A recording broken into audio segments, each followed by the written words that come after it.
Olá, me chamo Cícero Victor, sou acadêmico do curso de Psicologia, turma do segundo período, e chego por meio deste a apresentar o meu trabalho de Genética e Comportamento. Disciplina essa ministrada pelo professor Rafael pela instituição Unifacex.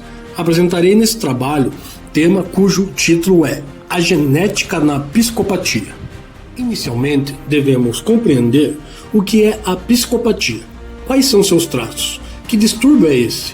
Quais as peculiaridades do seu corpo que os tornam assim? Qual é a influência genética dessa condição? É o que abordaremos nesse vídeo. A psicopatia, definida tecnicamente pela psiquiatria forense, é o indivíduo que é portador de perturbação da saúde mental, onde os seus traços são um comportamento antissocial como a ausência de sentimentos superiores como piedade, compaixão e altruísmo, também a ausência de valores éticos e morais. Definidas quais são as características da psicopatia, entenderemos qual é a influência da genética nesse comportamento. Muitas evidências a favor da genética vêm de estudos com gêmeos. Segundo estudos, a herdabilidade em crianças ou adolescentes com comportamento antissocial é estimada em 30% a 44%. Em indivíduos criminosos adultos, há uma concordância de 69% para gêmeos monozigóticos, ou seja, indivíduos desenvolvidos no mesmo óvulo, portanto a sua carga genética é quase idêntica, e 0,33% para gêmeos dizigóticos, ou seja, indivíduos desenvolvidos separadamente por dois óvulos. Isso evidencia claramente de que existe um peso da genética no comportamento criminoso desse indivíduo acima do ambiente. O mais renomado e reconhecido psiquiatra forense do Brasil, Dr. Guido Arturo Palomba, que atua há mais de 40 anos na psiquiatria forense brasileira, afirma que todo indivíduo diagnosticado com traços de psicopatia nasce com esse distúrbio, se desenvolve com ele e morre com ele. Essa afirmação do Dr. Guido Palomba só comprova ainda mais a presença genética na psicopatia. Também foi demonstrado que o cromossomo Y estaria envolvido na agressividade, sendo atribuído uma maior agressividade nos homens do que em comparação às mulheres em geral. Iremos destacar agora sobre o gene MAOA, que comanda a produção de uma enzima chamada monoamina oxidase, onde a diminuição do nível de atividade dessa enzima na forma mutante do gene já foi descrita e vinculada em indivíduos com distúrbios psiquiátricos, incluindo o comportamento antissocial.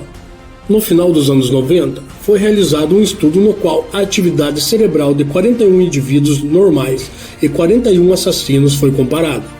Verificou-se que os criminosos tinham menos atividade na região pré-frontal, a região humana por excelência, o que resultaria em perda de inibição de regiões como a amígdala, responsável, entre outras, pela regulação de sentimentos agressivos, comportamentos arriscados, irresponsáveis, transgressores de normas, violentos, impulsivos e falta de empatia pelas outras pessoas. Numerosas experiências demonstraram o papel crucial da serotonina como modulador do comportamento agressivo, onde a sua relação é de que, quanto menos serotonina, mais reforçado é o comportamento agressivo. Portanto, conclui-se que pessoas que sofrem desse distúrbio podem ter caminhos serotoninérgicos alterados, da mesma forma que a noradrenalina, a dopamina, GABA e óxido nítrico estariam envolvidos em comportamentos impulsivos e violentos. No campo hormonal, do qual temos evidências mais conclusivas, é a insulina e a testosterona. Certos estudos mostram que, se temos um baixo nível de glicose e, portanto, insulina no sangue, estamos mais predispostos a comportamentos violentos e impulsivos. No caso da testosterona, temos vários estudos comparando criminosos e pessoas saudáveis, nos quais resultam que a quantidade de testosterona livre no sangue aumenta nos indivíduos criminosos. O psiquiatra Milton Cleckley propôs que os psicopatas poderiam ter a capacidade de entender o significado literal da linguagem, mas não o seu significado emocional. Portanto, ele sofre de um déficit emocional. Além disso, os psicopatas teriam alterado a reatividade emocional, pois em comparação com pessoas normais em situações que deveriam sentir ansiedade e medo, eles não sentem. Eles também apresentam uma ausência na reação assustadora à exposição de conteúdo visualmente desagradável.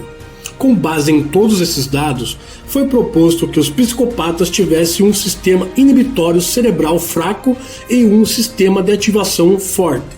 Isso explicaria sua impulsividade e a sua falta de capacidade de pensar em consequências futuras.